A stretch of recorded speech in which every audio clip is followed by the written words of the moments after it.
பாஸ்வரம்.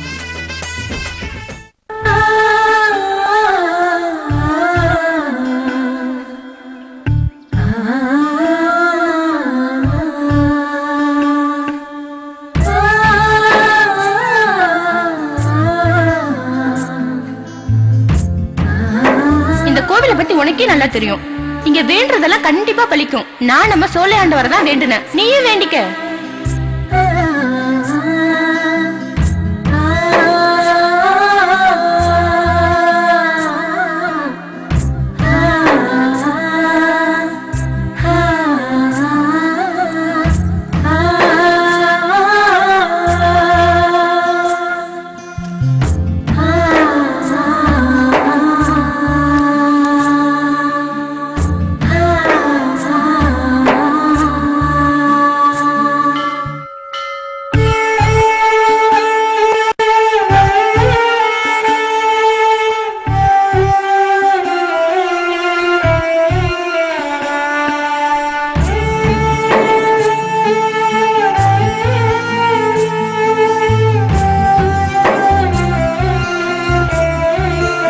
எப்படி இருக்கீங்க அத்தா?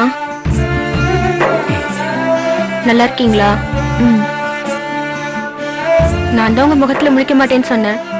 இப்போ நான் தான் உங்களை பார்க்கணும் நீங்க வர சொல்லிருக்கேன். நான் உங்களை பார்க்க மாட்டேன் பேச மாட்டேன்னு சொன்னதெல்லாம் உங்களுக்கு எவ்வளவு பெரிய வலியை உண்டாக்கி இருக்கும்னு எனக்கு தெரியுது. என்ன மன்னிச்சிருங்க அத்தா. என்ன மகா பெரிய வார்த்தை பேசிட்டு இருக்க?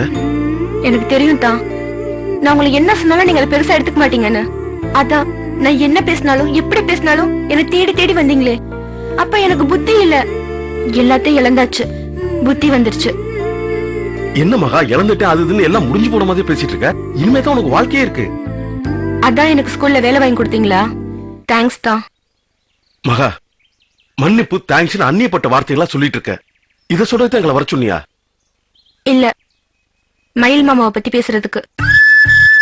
பாண்டியோட முடிவுக்கு நீங்களும் பெரிய மாமாவை தான் காரணம் நினைச்சுக்கிட்டு அவர் பண்ற ஒண்ணும் தப்பு தப்பா இருக்கு.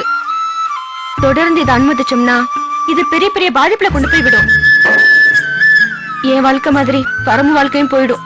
அதை தடுக்கணும். அதுக்காக தான் உங்களை வர சொன்னேன். நீ சொல்றது நல்லா புரியுது மகா. பல பேர் பல விதமா மயில் சித்தப்பாட்ட போய் பேசி பார்த்தாச்சு. அவர் மாறுற மாதிரி இல்ல. நாங்களும் தினம் பரமசித்தை என்ன பண்றது, அதை எப்படி காப்பாத்துறதுன்னு யோசிச்சு செத்து பொழைச்சிட்டு இருக்கோம்.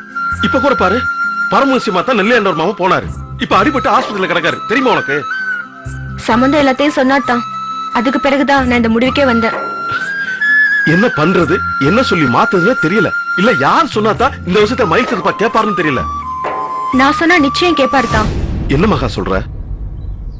பாண்டியோட முடிவுக்கு பெரிய மாமா குடும்பம் காரணம் இல்லைன்னு சொல்ல போறேன். சரி, வேற என்ன சொல்ல போற? நான் தான் காரணம்னு சொல்ல போறேன். மகா?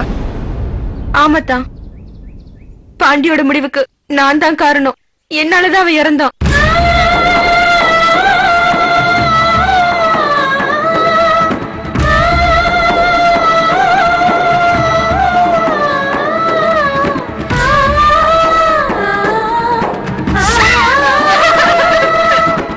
உன் குழந்தைய கலைச்சிட்டேன்னு சொல்றேன். மகா, பண்ண கிடைக்கல.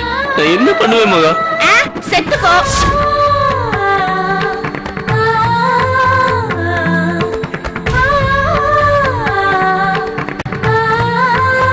கடைசி எனக்கு போன் பண்ணி கெஞ்சினப்ப செத்து போ நான் தான் சொன்னேன்.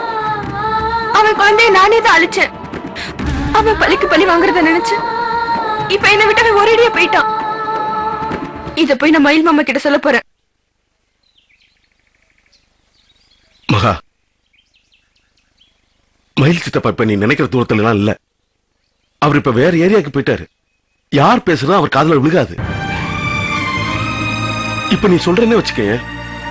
இப்ப நீ நினைக்கிறது எல்லாத்தையும் சொன்னேனா, எங்களை இது வரைக்கும் பேசிருக்காருல பேச்சு, இப்ப எங்களை விரோதம் நினைக்கிறாருல, இதெல்லாம் மாறிடும் நினைக்கிறியா? நிச்சயமா மாறாது. மேற்கொண்டு ஒன்னே எங்க லிஸ்ட்ல சேர்த்துருவாரு. ஓ நீயும் காரணமான்னு சொல்லி உன்னை விரோத ஏத்தம் பாப்பாரு. சரி அதெல்லாம் விடு. நீ சொன்ன பத்தியா பாண்டியோட சாவுக்கு நீதான் காரணம்னு? அது மாதிரி ஒரு பைத்தியக்காரத்தனம் வேற எதுவுமே இல்ல. பாண்டி உன் மேல உயிரை வச்சிருந்தவன் தானே. நீ திட்டினா எவ்வளவு திட்டினா ரசிக்கத்தான் செய்வான் அவன். இப்படி ஒரு முடிவுக்கு போயிருக்க மாட்டான். நானே கடைசி அவன் கூட சண்டை போட்டு நம்ம அடிச்சிட்டுமே, அந்த வருத்தத்துல அவன் அப்படி பண்ணிக்கிட்டானோன்னு எனக்குள்ள ஒரு குற்ற உணர்ச்சி இருந்துச்சு. ஒரு நிமிஷம் இருங்க. நீங்க 2 பேர் பேசினதுல இருந்து எனக்கு ஒரு விஷயம் தெரியுது. நிச்சயமா மகா பேசுனதாலேயோ இல்ல நீங்க அடிச்சதாலேயோ பாண்டி இறக்கல. மகாவும் நீங்களும் கண்டிப்பா இது காரணம் இல்ல. அப்ப பாண்டி எப்படி இறந்திருப்பான்? என்ன நடந்திருக்கும்? முதல்ல அதை கண்டுபிடிக்கணுங்க.